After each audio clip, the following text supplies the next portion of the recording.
Avant toute chose, toutes mes condoléances vont envers la famille, les proches et les gens qui aimaient Éric Roy. Merci à ce monsieur pour ce qu'il a fait au football français. Nous y sommes dans le premier récap de cette Coupe du Monde. On va en faire un après chaque journée. Donc la première journée est terminée. 24 matchs après. Nous y voilà avec Monsieur Bouhaddi en tête d'affiche. Oui, on a quelque chose à dire, quelque chose à se raconter. C'était très sympa. Je ne sais pas ce que vous en avez pensé. On va se décortiquer ça avec les images fortes de la J1, les résumés très rapides, très succincts des matchs pour passer ensuite au top, flop, des statistiques marquantes de cette journée. On va essayer de faire aussi notre équipe type, vous le voyez. En toute fin, on abordera potentiellement des questions que vous avez, mais on y reviendra. Faisons les choses dans l'ordre. Pour commencer, les images fortes de cette journée. Si vous avez loupé des matchs, si vous n'êtes pas forcément à jour, c'est ici. Vous êtes au bon endroit, on va tout rattraper ensemble, c'est super. À commencer par les merveilleuses images des stades. Cette Coupe du Monde a beaucoup de défauts, on en parle suffisamment. Par contre, les stades, c'est pas un point faible. J'ai l'impression que, ok, les pelouses sont pas toujours terribles, les infrastructures en elles-mêmes, ouais, sont vraiment dingues. Ça, c'est le stade de Mexico, c'est l'Azteca. Il est renommé, rebaptisé pour l'occasion, le Mexico City Stadium. C'est ce stade qui a accueilli des grands moments de football. Ouais, c'est de là, Pelé, Maradona. Ouais, exactement. Et ce stade va accueillir d'autres matchs, notamment un 16e de finale et un 8e de finale. Alors possiblement, il va accueillir le match entre le premier de la poule A et le troisième de la poule C, E, F, G, H, l'une de ces poules-là, contre le 1L, possiblement. Ça ferait potentiellement un Mexique-Angleterre. Si ce stade est privilégié pour les grands moments d'histoire, peut-être qu'un Mexique-Angleterre avec un énorme retournement de situation pourrait s'y produire. Est-ce que j'y crois vraiment? On n'en est pas là. Ouais, on a de super images. Et pour le coup, des stades américains comme ça, très américains. On en a des en Amérique du Nord, en Amérique du Sud également. À ciel ouvert, style ancien Camp Nou. Ouais, ça a beaucoup de charme, hein. Ça, c'est pas pour le stade. C'est une autre image forte. C'est le drapeau iranien qui est déployé sur une largeur de 40 mètres sur le sol des États-Unis. Ouais, c'est une image forte. Le pré-match, l'avant-match de cette rencontre faisait un petit peu peur, faisait un petit peu tiquer. Tout s'est bien passé, c'est merveilleux. On a eu des images un petit peu qui sont source à débat. En tout cas, on comprend Marcelo Bielsa, la photo, les yeux vers le bas. Il ne regarde pas la caméra pour un petit peu dénoncer ce qui se passe, l'organisation autour de cette Coupe du Monde. Geste fort. Ça aussi, c'est un geste fort de la fédération tunisienne. Sabri Lamouchi viré. Hervé Renard vient à la rescousse, évidemment, qui d'autre que lui. Lamouchi, bilan de 5 matchs, 3 défaites, une victoire, un nul. Ouais, très, très mauvais. Après, je crois que c'était assez inévitable. Pour le coup, c'est, dit-on, même pas lui qui avait vraiment la main sur son équipe, sur la sélection choisie. Bon, les conditions sont pas du tout optimales. Que va-t-il en être d'Hervé Renard avec cette équipe? Vozinha, vous n'êtes pas passé à côté, j'imagine. C'est le gardien du Cap-Vert qui a réalisé un exploit contre l'Espagne. Ouais, ce mec-là prend presque 12 millions d'abonnés sur Instagram, même plus. J'ai été voir juste avant de tourner la vidéo. Le screen date d'hier. Il en est actuellement un peu plus de 13. Ouais, pour titre de comparatif, Cherki c'est 3 millions, Vitina 5 millions, Dembélé c'est à peu près 20 millions. Donc ouais, Vozinha dans la cour des grands sur les réseaux sociaux, complètement dingue. Ça c'est une image de la Coupe du Monde à n'en pas douter. Ça aussi, un peu plus deep, mais l'image est belle. Franchement, Dick Advocat, coach de Curaçao, en larmes lors de l'hymne national. Il qualifie pour la première fois le Curaçao pour une Coupe du Monde. Lui participe à une Coupe du Monde pour la première fois, si j'ai bien compris, pour un coach d'une assez grande envergure, 76 ans il me semble, et il a connu de belles choses. Très belle image. Celle-ci aussi. Vous n'êtes pas passé à côté, j'imagine. La Norvège, c'est pas tant elle que je veux mettre en avant. Celle-ci, vous l'avez vu passer depuis bien une semaine. C'est celle-ci. Une autre de la Norvège. Elle est somme toute classique, mais ouais, ces maillots-là, j'ai trouvé forcément un symbole assez fort. Ce lien bleu qui unit tous les joueurs là par la croix. Les joueurs sont tous attachés les uns les autres par cette croix, comme un fil rouge d'une histoire, mais en bleu cette fois-ci. Très belle image, et c'est pas la seule qu'il nous offre. On a celle-ci aussi. Ouais, on l'a vu pendant les matchs de préparation. Ils l'ont fait pendant cette Coupe du Monde. Ça, c'est pas une image tirée de la Coupe du Monde, il me semble. J'ai pas pu en trouver une assez à jour au moment où j'ai pris les screens. Ouais, c'est un petit peu le Will Grigg de l'Euro 2016. Il me semble que c'est le 16. Très chouette, c'est des belles images. Celle-ci également, à la télé brésilienne, le timing, je ne sais pas si c'est volontaire ou non, de l'affiche du match France-Sénégal avec Tchouaméni au moment où Valverde est à l'image. Ouais. En plus, Tchouaméni serre les poings dans une posture de boxeur. Très bien choisi. Rudy Garcia, il s'est fait suffisamment bâcher, on va pas rebondir dessus. Pas tant la casquette qui me choque. Ouais, c'est la chemise qui a pris l'eau, comme son équipe, plus ou moins. Et Daichi Kamada, qui marque ce but, l'un des buts les plus improbables de la Coupe du Monde. Ouais, si vous ne l'avez pas en tête, c'est le japonais à gauche qui met la tête sur la tête de Daichi Kamada. C'est lui qui marque. Ouais, invraisemblable. Celle-ci est plutôt chouette aussi. Nestori Irankunda, est-ce que vous l'avez ? Attaquant australien. Pourquoi célèbre-t-il comme ça ? Tim Cahill, avant lui, légende de l'Australie, l'a fait. L'hommage est beau. Et l'image est vraiment belle, parce qu'elle a été prise vraiment de la même manière. Point droit en avant. Sur le poteau, évidemment. Ouais, très belle image. J'ai beaucoup aimé. Et pour finir, avec les images de cette première journée, ouais, ça c'est l'image d'un homme qui passe meilleur buteur de l'histoire de la sélection française. C'est à ce moment-là précis qu'il est tout en haut, tout au sommet de la hiérarchie des buteurs au sein de l'équipe de France. Belle image. Je pense qu'elle restera gravée comme un moment fort. En plus, le but est vraiment beau. Je ne sais pas si vous l'avez en tête. Ouais, je pense que c'est encore assez frais quand même dans vos esprits. Magnifique. Passons au résumé. On va être succinct, bref, parce qu'on va s'attarder un peu plus sur les top flops sur certaines nations. Poule A, où en sommes-nous ? Mexique première, à égalité avec la Corée du Sud. La Tchéquie et l'Afrique du Sud, 0 points. Alors l'Afrique du Sud, bon, d'accord. La Tchéquie, je ne m'attendais pas à cette défaite contre la Corée du Sud. 3 points chacun, en haut du classement. Poule B, tout le monde a 1 point. Tout le monde à égalité. La Suisse est la perdante de ce groupe, puisque pour les autres, Canada, Qatar, Bosnie, on est sur des opérations qui sont plutôt ok, même très ok, surtout pour le Qatar, évidemment. Écosse tout en haut, Maroc, Brésil au milieu, Haïti tout en bas. Bon, les choses risquent de changer lors de la prochaine journée, mais l'Écosse a fait un grand pas vers la qualification. Ça serait quand même un moment historique pour l'histoire de ce pays. Les États-Unis et l'Australie au sommet, là où j'imaginais la Turquie première, sans trop de difficultés. Bon, c'est encore possible, mais on n'y est pas encore. Le Paraguay, ouais, effectivement, il y a des lacunes. Il y a des lacunes, on les avait pressenties. Cette poule-là, ouais, c'est l'une des poules de la mort, l'une des 2 poules de la mort, selon comment vous le voyez. Mais l'Équateur à 0 points. La mauvaise opération face à la Côte d'Ivoire, mais on y reviendra.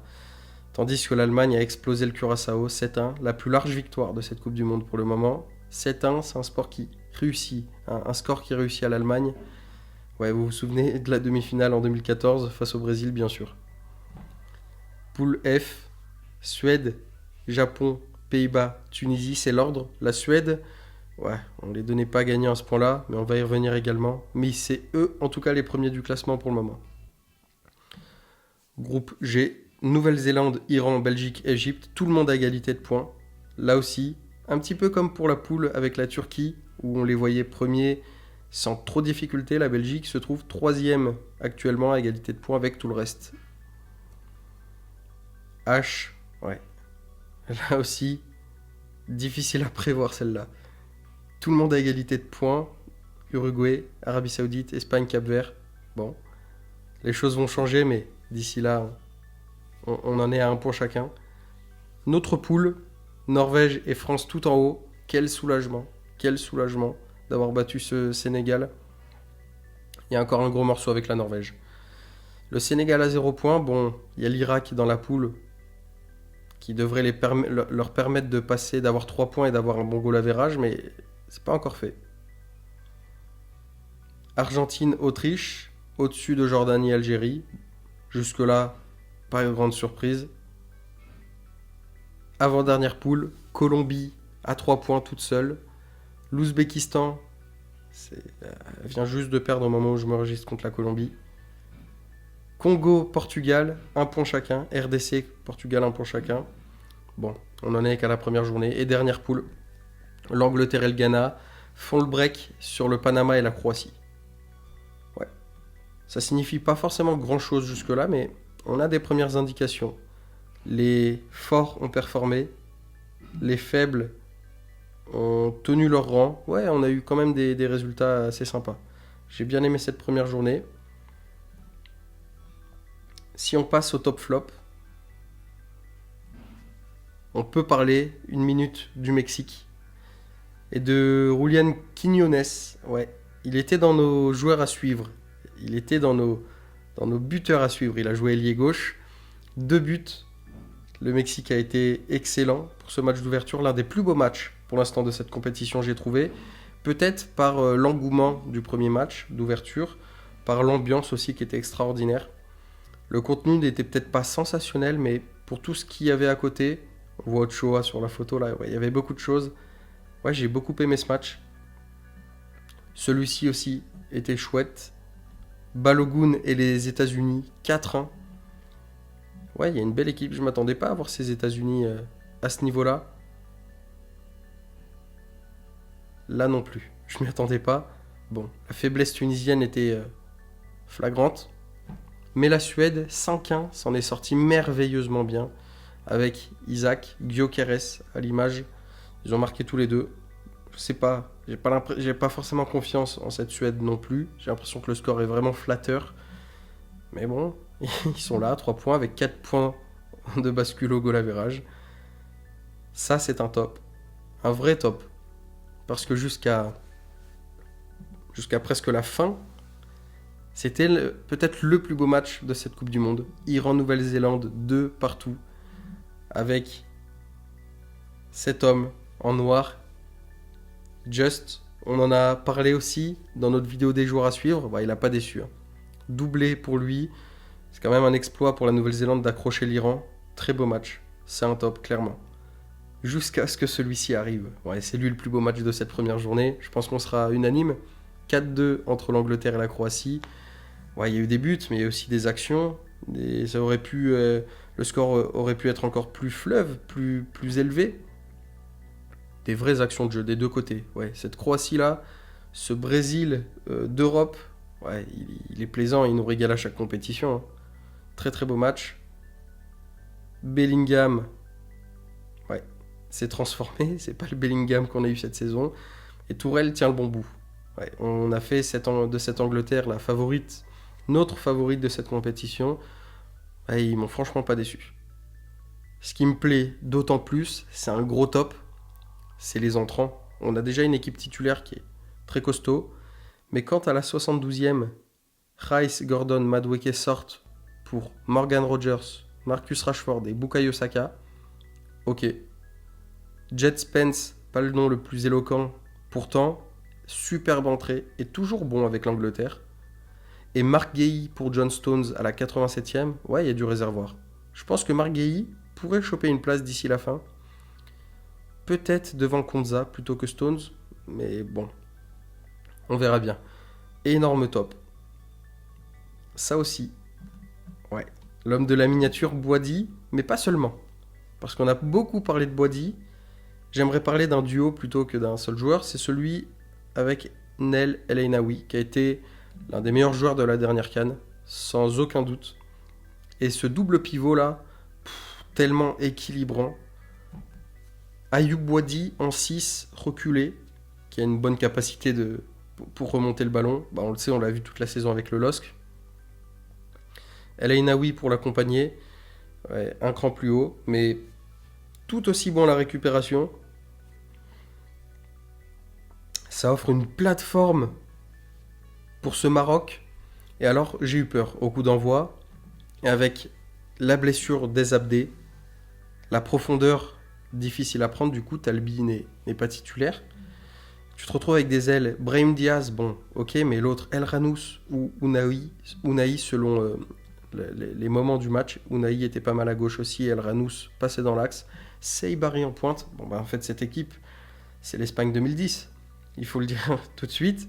C'est tu mets le plus de milieux de terrain possible, sans compter Hakimi et Mazraoui qui sont des milieux plus que des défenseurs.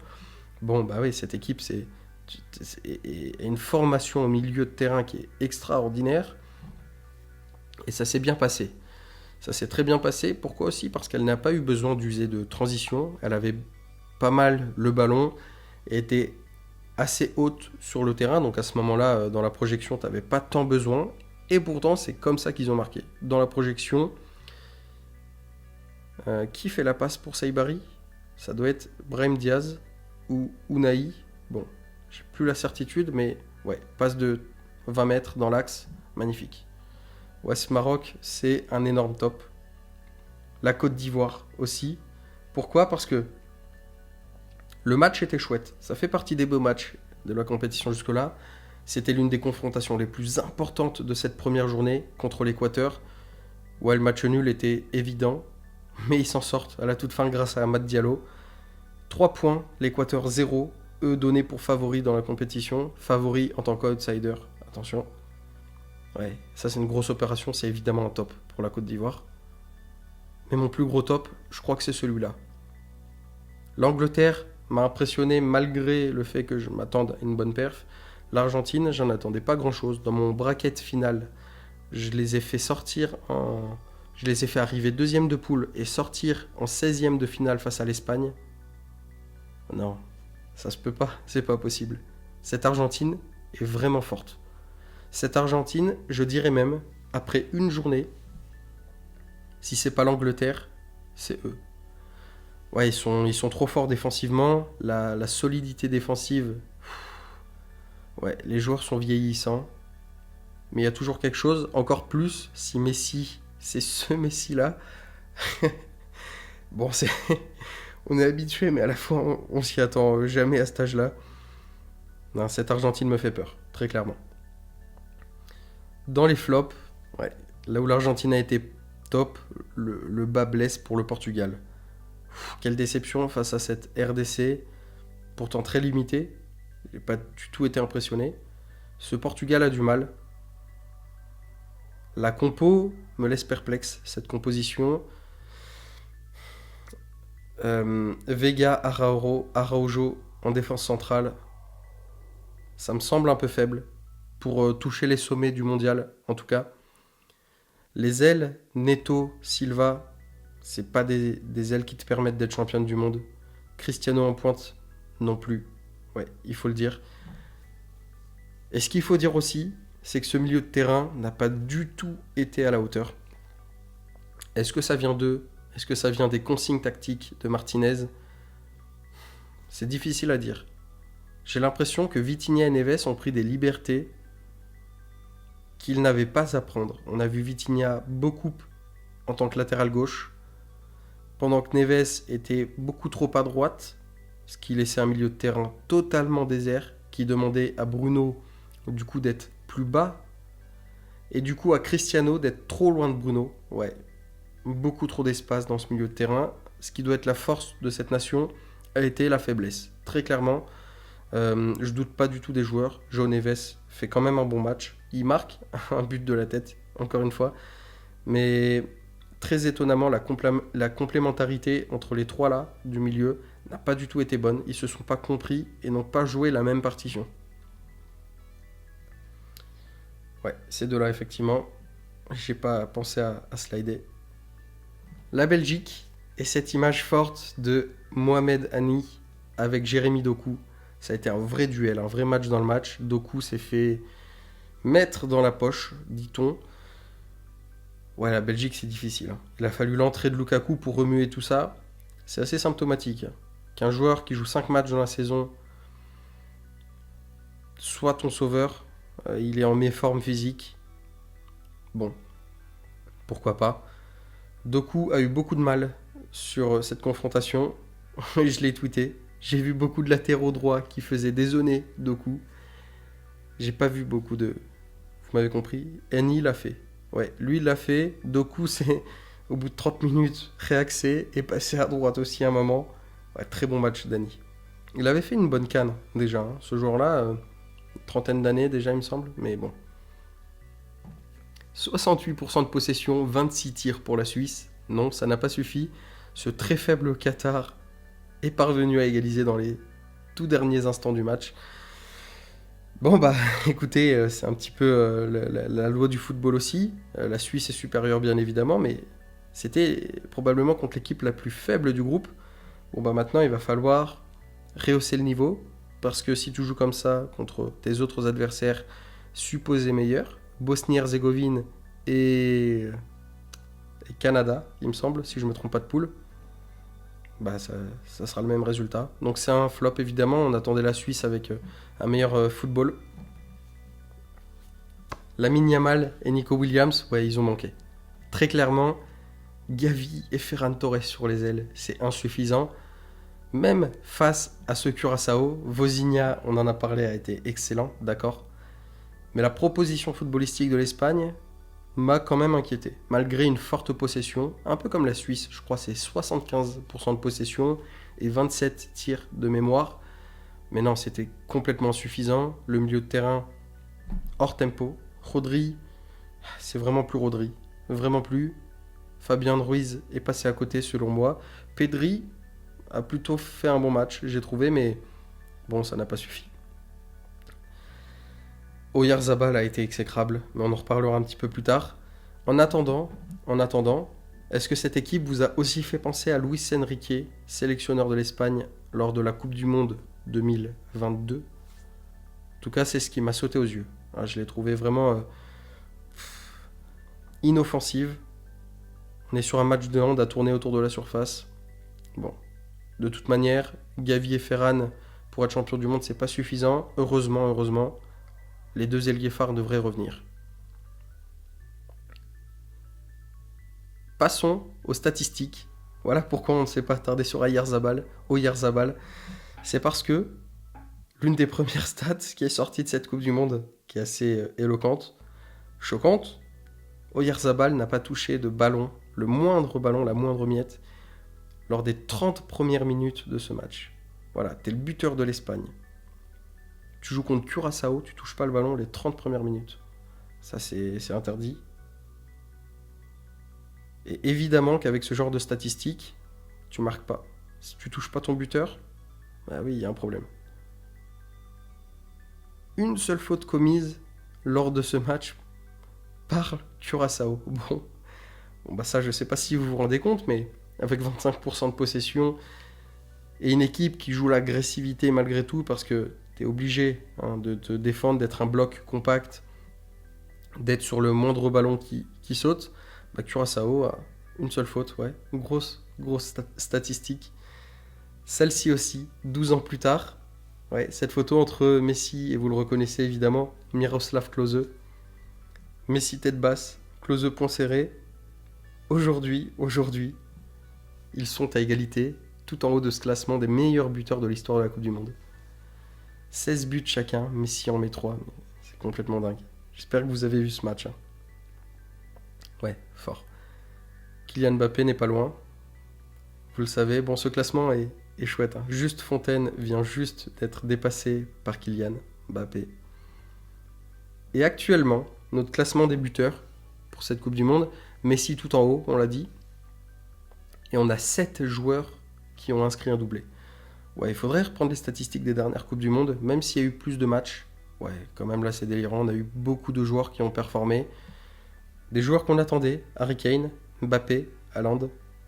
Des joueurs qu'on attendait moins, Ayari pour la Suède, Havertz, Balogun, mais surtout mon petit Elijah Just. Henry Elijah Just. Incroyable avec la Nouvelle-Zélande. Ouais, j'ai adoré. Statistique pour le Maroc, quelle est-elle? Vous l'avez vu passer ou pas? Le Maroc devient, si la statistique dit juste, la première sélection de l'histoire à aligner un 11 sans aucun joueur né sur le territoire. Ouais, tous sont nés ailleurs, beaucoup sont nés en France. On a Diop, Ounahi, El Ainaoui, Bouadi, peut-être Mazraoui, je suis pas sûr, peut-être Mazraoui c'est aux Pays-Bas. Hakimi en Espagne, Bono je sais pas.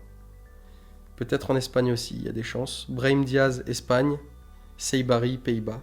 El Ranous, j'ai pas l'information. Peut-être Pays-Bas, Allemagne. Bon. Voilà, vous avez l'info, je sais pas ce qu'ils vont faire. Et pour terminer avec les stats, si je pense que c'est important à signaler quand même si on en parle beaucoup.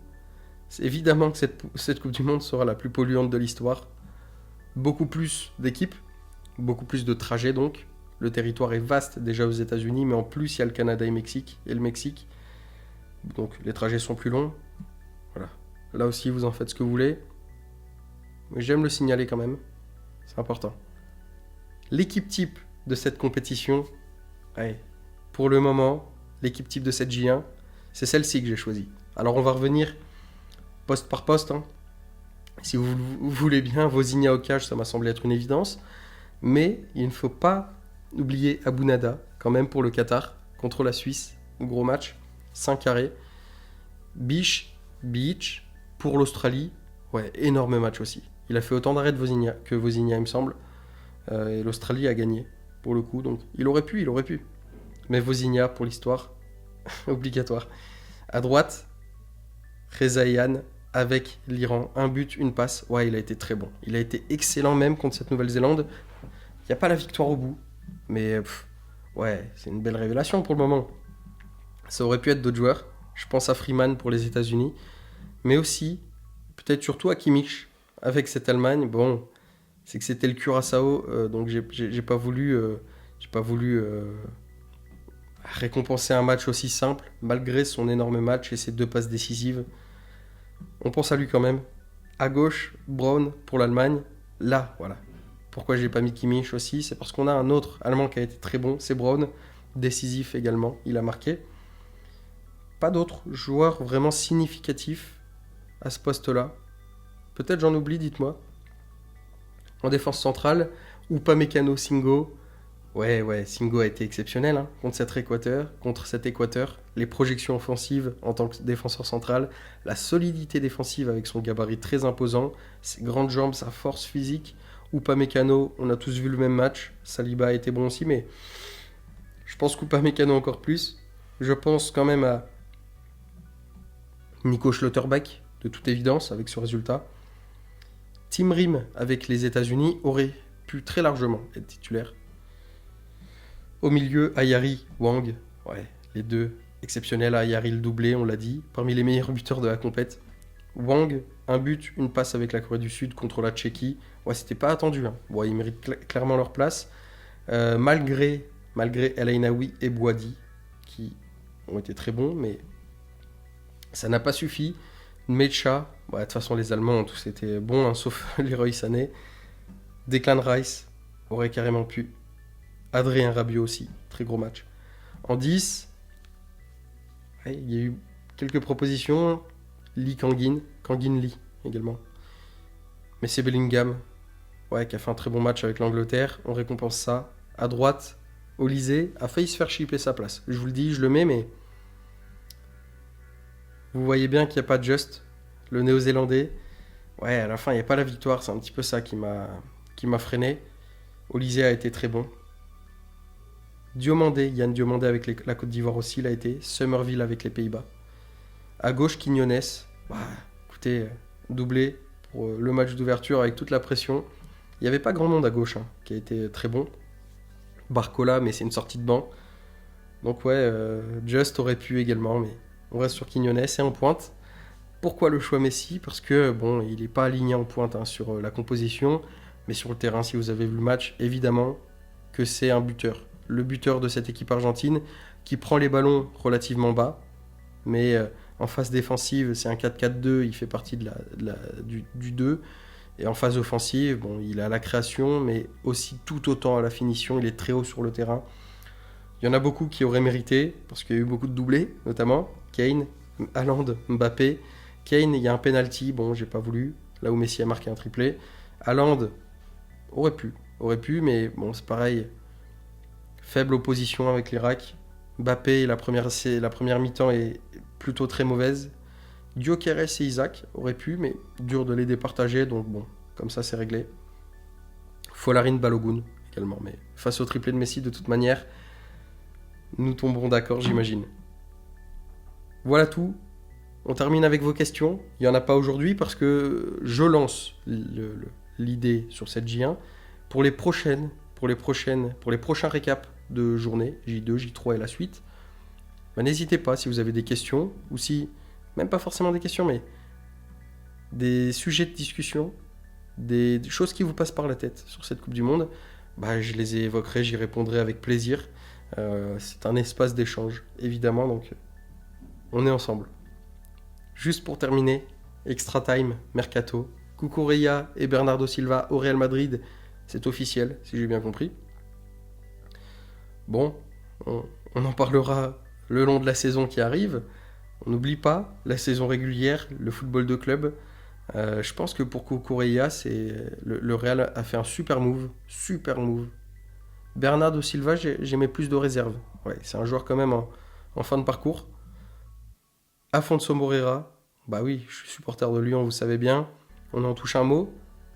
30 millions, 32 millions, je crois, du côté de Leverkusen. Je crois pas que ce soit officiel, mais il passait sa visite médicale là. Ouais, ça fait mal au cœur, mais on a besoin de ses finances. Donc, évidemment, Afonso, que tu ne regarderas pas cette vidéo. Je te le dis quand même. Merci du fond du cœur pour cette saison. Et bonne continuation pour la suite. Super. Ouais, j'ai kiffé ce premier débrief. J'ai kiffé cette première journée. Les 24 premiers matchs n'ont pas tous été excellents. Mais en majorité, ouais, c'était chouette. On n'a pas évoqué également les sujets de la VAR, des décisions sur le hors-jeu semi-automatique. Moi, j'ai trouvé ça super. Super. Si on pouvait avoir ça dans nos championnats, on réglerait peut-être une partie de la question autour de cet arbitrage vidéo. Ouais, j'ai trouvé ça pratique pour le jeu. Ça ne l'a pas trop coupé, ça a été rapide. Très bien. On n'a pas parlé non plus des pauses fraîcheurs, des hydration breaks. Ouais, je suis assez ambivalent. Non, je ne veux pas forcément ça pour mon football. C'est plutôt l'aspect pub qui m'embête à chaque fois. Je pense que ça a des bienfaits pour certaines équipes, les réajustements, mais je trouve que ça dénature quand même pas mal le football de manière générale. Quand je vois des équipes qui mènent pendant 22 minutes et qui se font mener les 22 minutes d'après, je me dis, ouais, il y a eu des conséquences trop importantes sur l'hydration break, alors que c'est la mi-temps qui devrait être cet ajustement-là. Enfin bon, plutôt positif sur cette première journée de Coupe du Monde, très même. Hâte de voir la suite. Et on se retrouve du coup jeudi prochain pour la J2, pour le récap. À jeudi.